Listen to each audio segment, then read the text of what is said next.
Welcome back to Unstabled. This is the 26th episode. I am your host, Jeff Steckel, aka Big Steck, coming back to you after another disappointing, really inexcusable loss, week 2 loss to the Packers. So, this is pretty much what the episode is going to be about, just talking about it. I got some hypotheticals. As you can tell, it's just me. I'm riding solo, doing a solo episode. Alex, busy guy, work. Fortunately, couldn't make it last night or today. And Justin, he got out of work late. He has family stuff to do, like most of us, and he has to coach his little girl's sports. I'm not sure what she plays, but yeah, he's the coach, so he had to go and do that. And I understand it, 100% understandable. So you got just me for the next 30, 40, whatever minutes, however long my ADHD brain will take us. As of the recording of this, we're up to 53 subscriptions. So I appreciate everybody that has subscribed, and I want to keep bumping those numbers up. So make sure you like, share, subscribe. Get the word out there. And of course, anything you agree with, disagree with, comment. I'd love to hear from you guys. Let us know your thoughts. Just want to rant, whatever, flail, kick, scream, whatever it is.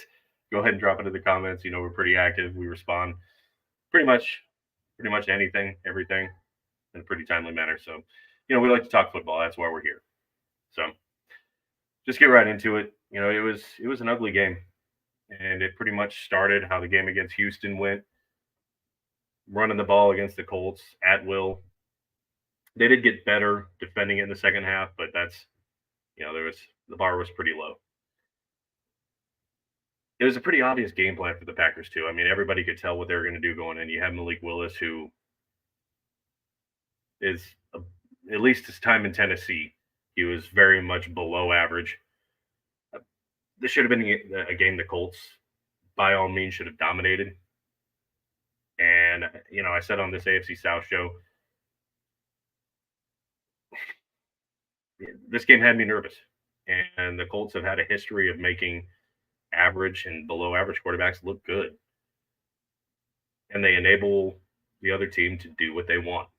And that's exactly what happened against the Packers. I don't want to say I've been making excuses for the Colts, but I'm not. I'm not making any more. I think this game was kind of pretty inexcusable.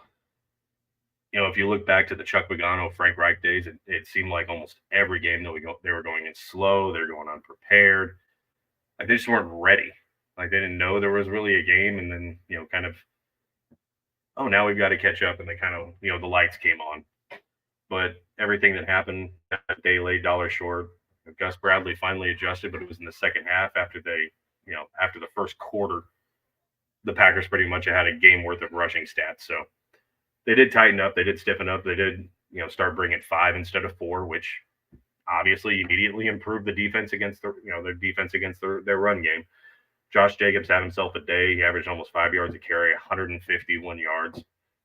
Then they had Malik Willis, 41, 37 for Jaden Reed, who had a couple of big runs that were just kind of heartbreakers, man. So they went well over 200 again against the Colts on the ground. That's just bad. That's bad. And to make matters worse, both Buckner and Latu did get hurt.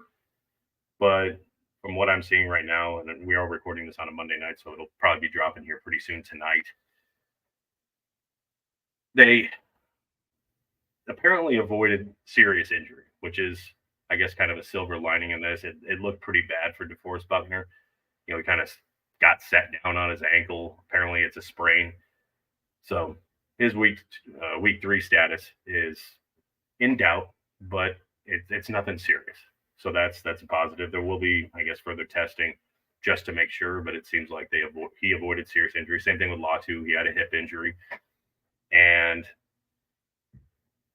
again, they're going to test him, but it looks like he avoided something serious too. So there is some silver lining there. I didn't even really see Latu get hurt, but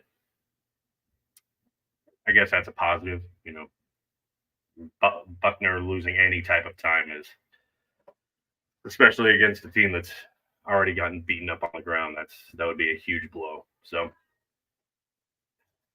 defense, and again, the secondary, they let Malik Willis do what he wanted, 12 of 14, only 2 incompletions, 122 yards. So that's 10 yards per completion and a touchdown. And they just let the Packers do what they need to do to win. And I don't think that the final score is telling 16-10. And I'll give a shout out to Zaire Franklin. He was what seemed like one of the few players on this team actually playing. He forced out the fumble. Latu recovered it. It was right on the goal line, probably, like the half-yard line. And he stripped the ball. It was a good play. It was a heads-up play. It was something that the defense desperately needed. But they didn't play complementary football. They didn't work together. It seemed like two different teams were on the field. And when the defense did come up big with this, the offense did nothing with it. They had, I think it was like, I can't remember what the total time of possession was. I think it was less than about 20 minutes again, which is almost the same as Houston. So it was like a 20-40 split. If I remember correctly, they had like 6 or 7 minutes of possession in the first half. That can't happen. That was the exact script that the Colts needed to have against the last two teams. And I know that sounds stupid saying that, but Anthony Richardson is still technically a rookie, and they need to lean heavily on Jonathan Taylor, and they haven't been. Paid him all that money. He's healthy. I'm starting to get, and I'm going to, I guess, flip over to the offense now. I'm starting to get a little bit frustrated with Shane Steichen's play calling and utilization of these players. Last year it was pretty much Minshew, and Jonathan Taylor missed a significant amount of time. And everyone was anticipating, man, what will happen when Shane Steichen can get Jonathan Taylor and Anthony Richardson on the field together. And it's been very, very underwhelming. It looks like a very vanilla offense. He's not doing any rhythm plays. It almost looks like he's turning Anthony Richardson into a pocket passer. That's not what he is. That's not what Anthony Richardson is known for. He's a mobile quarterback. I wouldn't say he's a run-first quarterback, but he is freakishly athletic. It is one of his specialities. And they're not doing anything to utilize that. And some of the play calling has just been atrocious. He's, that opening drive, 3rd and 1, Jonathan Taylor is running it's like 3rd and 1, 3rd and 2. And he calls like this weird, I can't remember, it wasn't a screen, but it was just a little dink pass that didn't do anything, got blown up, 3-and-out punt. Like, just run the ball. Just run the ball. But it seemed like every time that this offense got any kind of good play, shot themselves in the foot. Jonathan Taylor had a big run, called back for a holding. Really good pass to Adonai Mitchell. Hammer hands. I guess he was looking upfield before he could turn up. Trying to see where he was going to run before he even had the ball. He's a rookie, so I mean, I feel like that's going to happen. That's a catch you have to make. It was 3rd and 8 or something like that. It was a big time play that he just momentum burst. And Anthony Richardson wasn't without blame in this one either. He was at times bad, just bad. There was, they finally got in Eagles territory. They had some forward momentum, and again, shot themselves in the foot. I don't know what he was doing. He threw off his back foot, put way too much hair on the ball, and just hit the safety right in the chest, way over Alec Pierce's head. It wasn't even close. It was a bad throw. But they're going to happen. I mean, again, he's in his 6th professional game, and he's played like 18 or 19 total games at this point since high school. So it's mistakes like this will happen, but it's like, man, that's like quarterbacking 101. Don't throw off your back foot off balance into double coverage. That was just don't ever do it. So kids, if there are any kids watching and you want to be a quarterback, look at that replay and don't do that. And then there was another one. I think he was trying to force it to Pittman. It was a great play by the corner. He just undercut it. He probably shouldn't have made the throw. I think Adonai Mitchell was open on that play, so he just kind of forced it to his first read. Just again, another rookie mistake. And I think that, I'm trying to think if it was 4th down. where they kind of did a like a run option. That might have been where they kicked the field goal and missed. Either way, I just feel like Shane Steichen is getting a little too cute when it's kind of a simple thing. Again, what was Jonathan Taylor's stats here? I know he ran for over 100. Yeah. Oh, we need to talk about that. He ran for 103 yards, 12 carries, and he averaged almost 9 yards per carry. And I think it was Trey Sermon that was the running back on that play. Didn't get it. Went for the field goal that missed. Again, shot themselves in the foot. And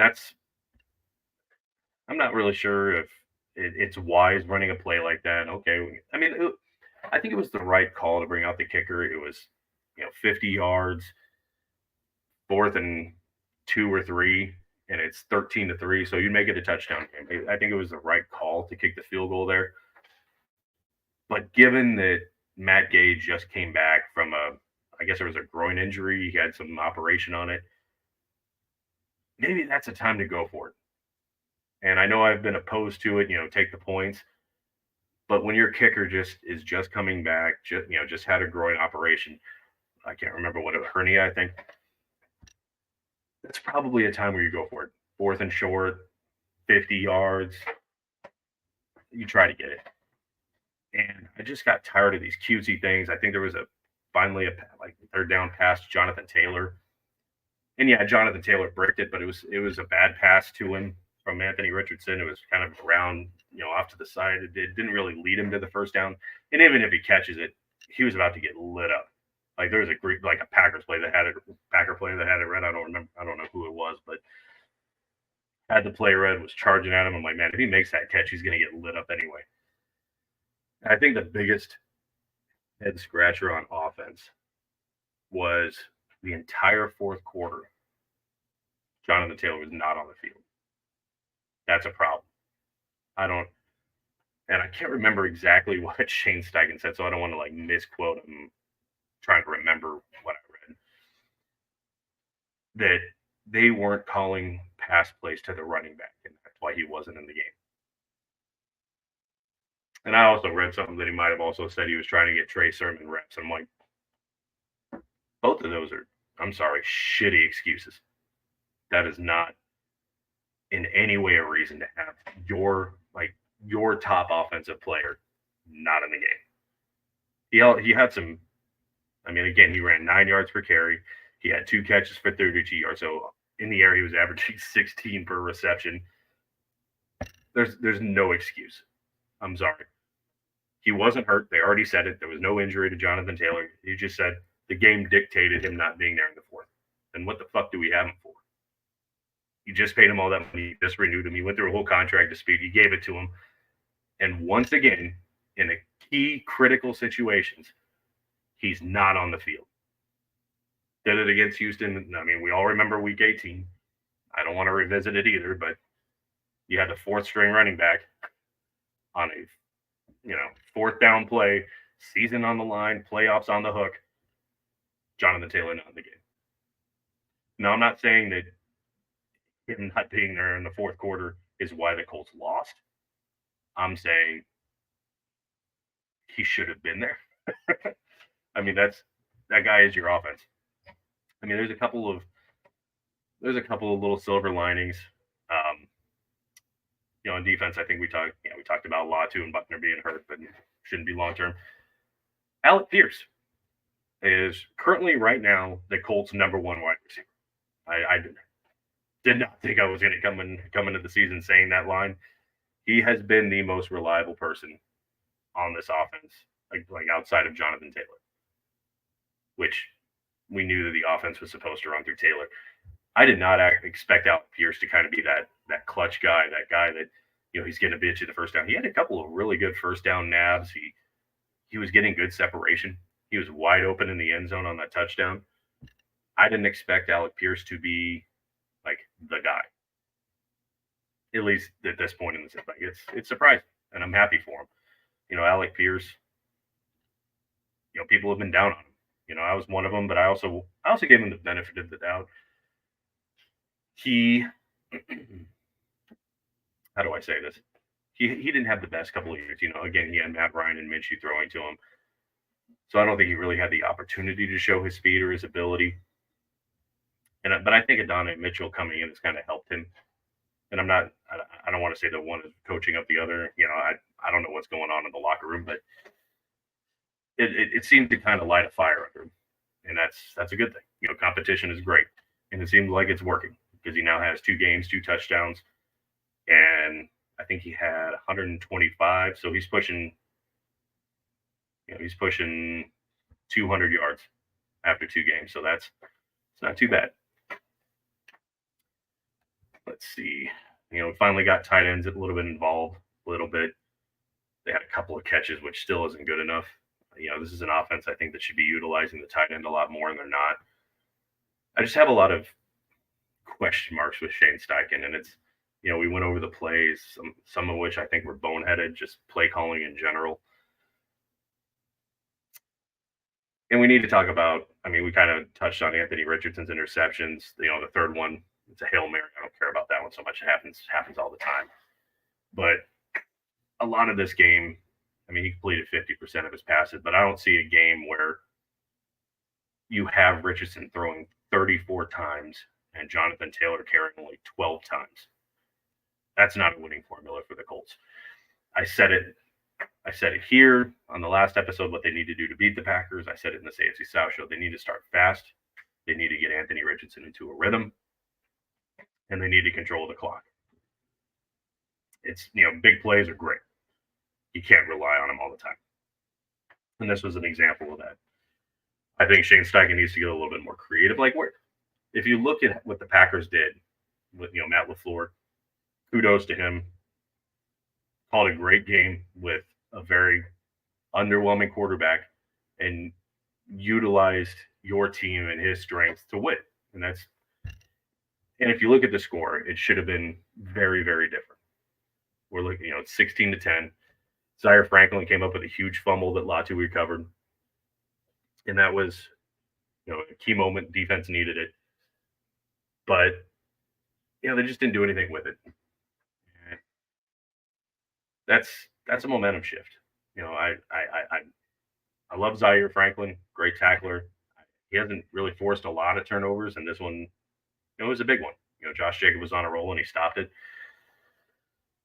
It's just, even after that, I didn't think they were going to do anything. But if he doesn't come up with that fumble and they score, you're talking 17-0 going into the half. They missed a field goal. So we're talking 10 points. This could have easily been 26, 30-10. This game should have been a lot worse than the final score was. So I kind of have to give a little bit of props to the defense, a little bit of props to Gus Bradley because he did finally adjust after I talked all that shit about him last week. But it was, like I said, day late, dollar short. It needed to happen sooner, and he just didn't. That's the defense that he should have came out with in the first place. He had to know what the game plan was. Relying on the front four, to get out to the edge that quick. It's just, and everybody might be a little bit concerned about Latu. He's not really putting a lot of numbers in he's not recording a lot of numbers in the stats. He had 1 tackle. He did recover the fumble that Zaire Franklin forced out, so that's good. But with how much these teams have been running against the Colts, it neutralizes what he does. And if they're in running situations, he's not out there. Personally, I think he should be on the field more. I know he's a rookie. He might not be ready, but Ebukam's gone. Now Buckner's hurt. You don't really have much else. Honestly, not even sure if Buckner should have played. He went into the whole game or that whole week without any practice, back injury. I'm not even 100% certain he should have been out there. I commend him for doing it. The guy, if he feels he can go, he's going to go. I've said it before, that Matt Ryan season, there was a lost season. He was out there last couple of weeks, dead season, still out there playing his ass off. So that's one of the main reasons I love Buckner. If he can go, he's going to go. So commend him for being there. Maybe shouldn't have been, but So I was talking with some of the guys, obviously Alex and Justin. We were discussing, kind of doing hypotheticals. So let us know what you think about them. Of course, they were, thinking about coaching changes. I'm like, let's pump the brakes on that. I'm not ready to write off Shane Steichen that quickly. I think he's better than what he's shown the last couple of weeks. I'm just not really sure why it's been so vanilla. I'd like to see, you've got a very dynamic quarterback. Let him be that guy. If hope just preach sliding, preach getting out of bounds, avoiding the big hit, but man, you got to let the guy play his game. It honestly doesn't look like he's having a whole lot of fun, especially against. I mean, in a game like you had against the Packers, it's hard to have a lot of fun, but you got to let him have fun. Like that's just the kind of style. Let him play his game, and it just seems like they're keeping 34 passes. You're trying to keep him in the pocket. And let me see here. Yeah, 4 rushes for 37 yards, and really, like 25 of those yards came on that second to last drive, if I'm not mistaken, and then the last drive where there was no one open, they were just trying to get something together. He ran for like 25 yards on one play. So even his rush yards are a little misleading. He didn't run much. So yeah, we were speculating coaching changes. I'm like, pump the brakes. Maybe Gus Bradley. I've been against Gus Bradley. They're not going to. I'm just saying. I kind of wish, when they brought in Steichen, they would have kind of. I didn't like the Colts. The whole his inability to adjust. He's hard nosed, and I'm going to run this defense, and I like believing in your players, but almost to a fault. So, but we talked about that. Let's see. So I actually asked them a question and said, if by like week 11, season's a loss, there's little to no chance of the Colts making the playoffs. Do you shut down Anthony Richardson for the year and avoid injury? If it's a lost season, like if they're going into this 3-8, there's 6 more games left. The best you can do is 500, and you got to believe at this point the Texans are going to be better than 9 wins, and you have to believe that 9-8 is probably not going to win you a wild card. Do you shut down Anthony Richardson for the year and avoid injury? And I'd say you'd have to seriously consider it. I'd love for him to just play out through the season and get those reps in. And Alex didn't really respond to it, but he's probably going to lean that way too. Just get the year under your belt, play through it, hopefully have some key wins in there. Just kind of bring back that confidence, that kind of that morale booster. And I get both sides, but if he's your quarterback of the future and it's a lost season, I think it's something that you'd have to consider. And then I went on, and it's like, if that's the case, if this is another lost season, if the Colts can't rebound and get back on the winning ways, I feel terrible for some of the vets on this team.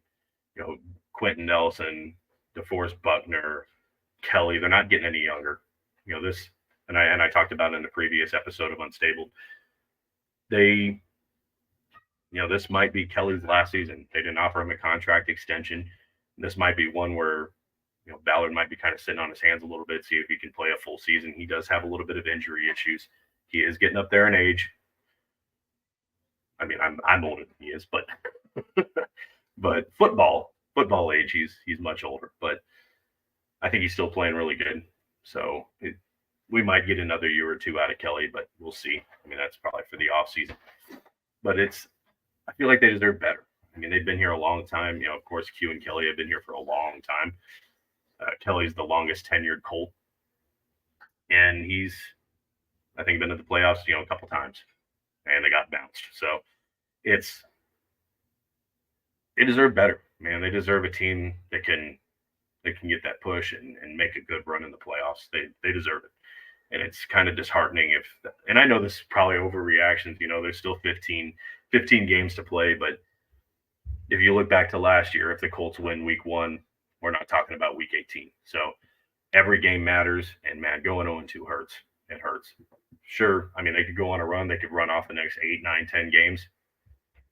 And, I don't want to say that it's not possible with a quarterback like this. I do think we have a good, at least offensive coaching staff. And I do think that the talent's there. They just have to lean, and this is a question: what does a turnaround look like, and how do they turn around? Got to lean on Taylor.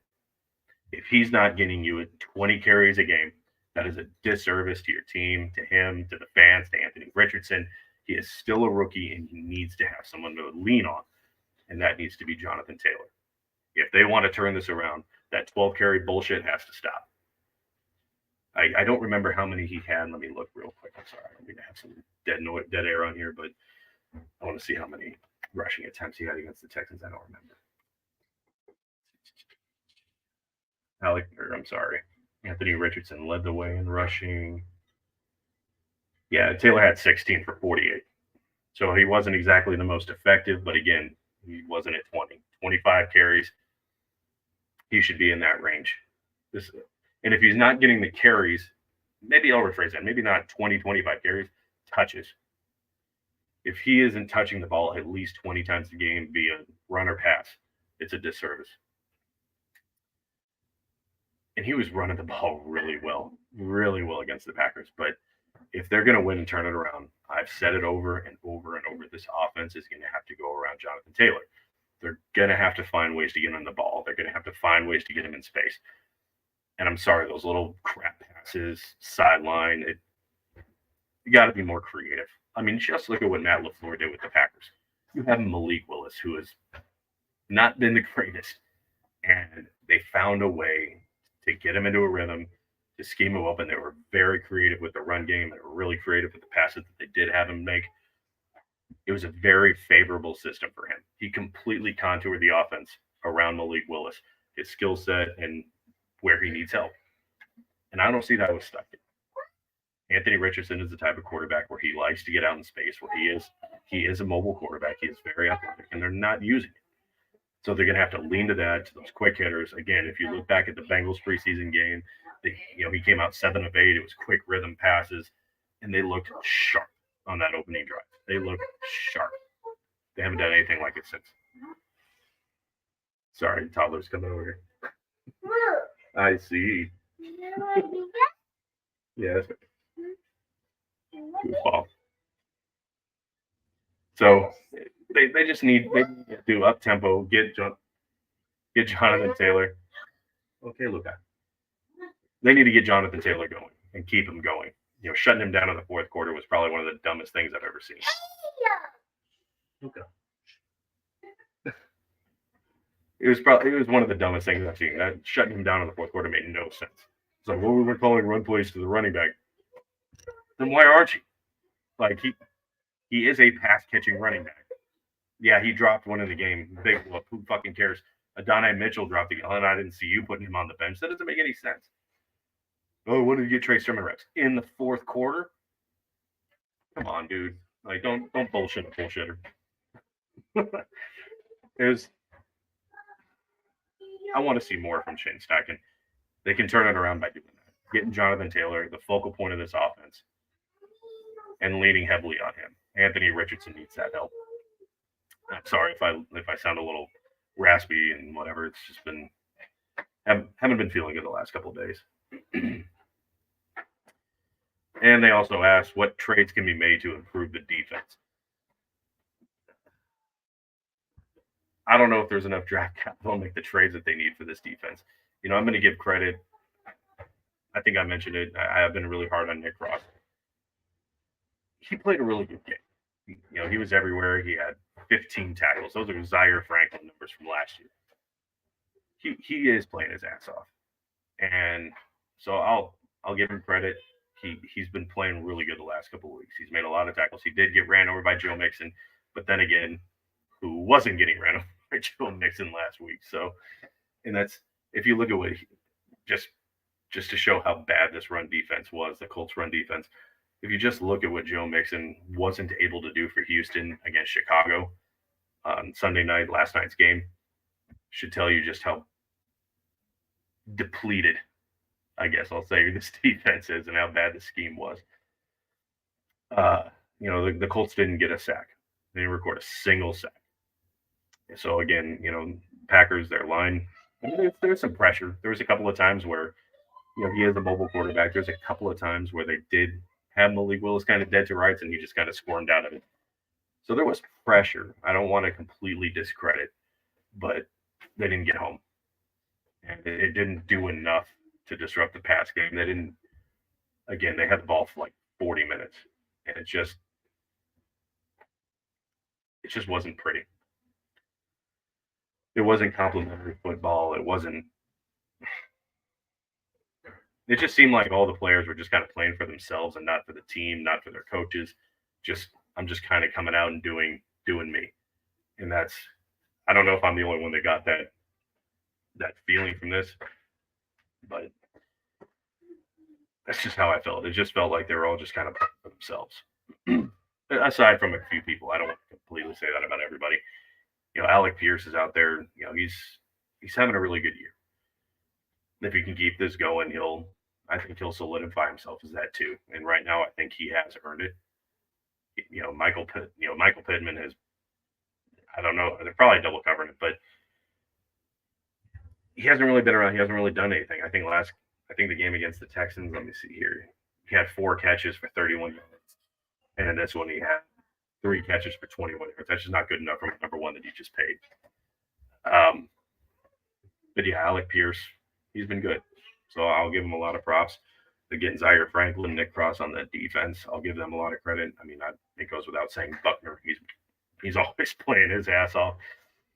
But the rest of that, even Grover at this point, honestly, has been kind of a disappointment. That run game, he's supposed to be that guy that's been shutting it down, and it hasn't mattered. Just gash him all the time. So there's a lot of work that needs to be done. But that offense hasn't been complimenting the defense when they do get a stop. They don't turn it into anything. They got turnovers, didn't do anything with it. You got to give your defense a break, man. They were on the field for 40 minutes both games. And this was the theme with Frank Reich. Defense on the field too much. Defense on the field too much. And it feels like we've just kind of relapsed back to that. And right now it's the same picture. I'm just not seeing that creativity that we were promised from Steichen. He utilized the best out of Minshew, got the best out of him, and they had a good season. They were in it till the last play to try and make it to the playoffs. So I don't want to completely discredit him, but it just doesn't feel like he's utilizing the talent. So, but yeah, trades. Sorry, I kind of went off on a tangent. I don't think there's enough capital to what can be done. Like, we lost Juju Brents probably for the year. Our secondary is terrible. Dallas Flowers and Jalen Jones are the number 1 and 2 corner aside from Kenny Moore, and they might make a practice squad. It's like I don't see them being the top corners on many other teams. So you're going to trade for 2 corners, maybe a safety. If Buckner misses significant time, I know we got Raekwon Davis. So if Buckner can't go, he'll probably slide into that spot. But now we're talking defensive tackle. If Latu misses time, we're talking an edge. It's like outside of Kwity Paye and Latu. I mean, there's depth there. There's good rotational pieces, but can they shoulder most of a game load and be effective? I don't know. So there's a lot of pieces that this team needs that I don't think they can address via trades. And any one trade, I don't think is going to significantly, completely change the picture. It's going to have to be a mental, fundamental thing that they do in order to turn this around. I don't think there's a single trade that they can make that would, unless it's completely selling the future for one of the top corners in the league. I don't see it. And this is kind of the point where you kind of have to look at who's to blame for this. I think some of it's coaching. I've talked about, Gus Bradley not adjusting. I've talked about Shane Steichen kind of running this vanilla offense. It's too bland, too basic. There's not enough creativity to it. You're not utilizing the talent that you've got. So I think blame needs to go on the coaching. Having Jonathan Taylor out in the fourth quarter is unacceptable. Just unacceptable. And I'll get back to another play call. This is kind of indicative of what I'm talking about. It was 3rd down, nearing the 2-minute warning in the fourth quarter, and he runs it up the middle on 3rd and 10 with Trey Sermon. Makes no goddamn sense. That makes no sense. If you're going to do that play, why isn't it Jonathan Taylor? If you're going to do it at all, it gained like 2 yards, and then Anthony Richardson had to do a scramble. Justin pick up, he barely made it. It was just, I don't understand what that was. So a lot of the shortcomings I can say can be on this coaching staff. You know, that whole first quarter was just a disaster. They ran 130 something yards, I think, just in the first quarter alone. So yeah, they tightened up the purse strings a little bit, but that's not acceptable after what Houston did. The number one focus should have been against the run, knowing that was going to be the Packers' game plan. So I will blame Gus Bradley. I will blame Shane Steichen for this game. But I think a lot of the blame needs to be shouldered on the person in charge of personnel. I'm not going to say that it was a bad decision to get Anthony Richardson. The verdict's out on that. It's going to take another year or two in order to determine if this guy is actually going to be an NFL starting quarterback. Like if he's going to put himself in that top tier. Right now he isn't.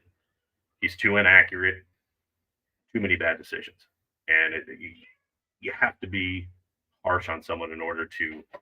You have to be able to take that criticism, and I hope they're giving it to him. I hope they're showing him where he could improve, where he can. I'm sure they're doing it. I sure hope they are. And they're showing him the bad with the good. They're not like just kissing his ass. Oh my God, your arm is ridiculous. To keep doing what you're doing. No. Let's look at this. You see this throw off the back foot? Don't do it. But aside from that, Chris Ballard failed to address a glaring issue on this defense, secondary. We've talked about it. I loved the Latu pick. He's the best defender in the draft, first round. Typically, you're taking the best available player. So I never had a criticism about Latu. It remains to be seen if he'll pan out. I mean, it's 2 games into his career. So from what I've seen, he's very fast. He's got the right mindset. He has impacted games, even though it isn't in the stat column. He's caused some false starts. He's recovered a fumble. He's got some pressure. So he has made an impact. It's just not in the stat column yet. So no way of saying if he's a bust or not right now. I think he's doing the right stuff. I think it was a big mistake to sit put in the second round. I think he even dropped back in the second round. If I'm remembering correctly, I think he actually fell back in the second. Still got AD Mitchell, who was projected to be one of the top receivers in the draft. So I'm not faulting him for that pick either. I am, however, saying, and I did, we talked about this, and I even had a short about it, where they probably should have moved up in the second, because I think in the first 10 to 12 picks, I think it was, both Cooper DeJean and Kool-Aid McKinstry they were picked back to back. I want to say like 41st, 42nd, 42, 43, something like that. He should have moved up into the second, gotten one of them, and then if AD was the guy that he was also targeting, give up some of that capital, 4th, 5th, 6th, 7th round, maybe a 3rd or something next year, big whoop, gotten AD Mitchell too. Because if you look at it, their 5th, 6th, and 7th round pick this year aren't even on the team. They might be on the practice squad, but they're not on the team. So if you had packaged that up, moved up in the second, or used it to move back into the second, big whoop. You still get AD Mitchell, and then you get one of those top corners. So and then didn't do anything in free agency to address it either. You pretty much ran it back again. And the secondary wasn't great last year. You ran it back, hoping the Juju Brents would develop, hoping Jalen Jones would develop. And, it's kind of hard to tell. I mean, when Malik Willis goes 12 of 14, it's a problem. I'm going to leave it there. I don't see that improvement. Obviously, Juju Brents is on IR. He's probably done for the year. There's not a whole lot left in free agency. And right now, if teams are trying to make a push, they're not trading their top corners away. So, he put himself between a rock and a hard place, and he basically said, I made my grave. I'm going to lie in it. If I get fired for this, then so be it. Those are Chris Ballard's words. So, if this defense keeps playing like this, games like this keep happening. I asked Alex, I think it was in the offseason, if there is a scenario where the Colts miss the playoffs and Chris Ballard is the GM in 2025. I asked if there's a scenario where that happens. He's like, well, if AR gets hurt and you know, you know, gave a bunch of reasons to why Chris Ballard. I'm like, if things keep going the way that they are going, I don't. Chris Ballard should not be the GM in 2025. And I don't mean to be the negative Nancy. And I've been a supporter of Chris Ballard. I believe in building through the draft. I believe in keeping your guys 100%. But damn, dude, sometimes you got to spend some money, and not just on your own players. You got to improve this team through free agency. I'm not asking to go back to the Grigson era where you're spending all kinds of money on washed up players that want big contracts that don't produce a damn thing. I'm just saying that sometimes there are pieces that you can acquire to vastly improve your team. Add that veteran leadership to your secondary, to your safeties, to your linebackers. And he failed to address it. If games keep going like this, I do not expect Ballard to be back. I can't see a scenario where if it keeps going like this, he is. And if the defense keeps playing like it, I honestly don't see a scenario where Gus Bradley's back either. So, I don't want to end it on all doom and gloom. There was obviously plenty against the Houston Texans to have reason for optimism. There were tons of big plays. Anthony Richardson has a hell of an arm. I mean, he had 65 aerials on a pass that landed right in the bucket. So, I mean, there's still reason for optimism. But Anthony Richardson has to make smarter decisions, and they've got to lean on Jonathan Taylor. So, obviously, we've got, I believe, the Bears coming up next. I just want to make sure before I don't want to sound stupid at the end of the episode. It might be too late. Yeah, it is the Bears. It is in Indianapolis. So, in a couple of days, we'll come out with a preview episode for that. Make sure we're almost 42 minutes, so make sure you like, share, subscribe. In a couple of days, we're going to cover the Bears, Colts, and Lucas Oil Stadium. But yeah, there will be an episode of this AFC South show as well. I won't be on it. Like I said, I'm kind of wiped and kind of under the weather. So Justin will be on that one. It'll be dropping tomorrow. So make sure you head over to the Curtis Podcast Network, the little CPN there. Make sure you head over there. Also give it a like and a subscribe so you don't miss content there. We're doing 2 episodes a week of that as well.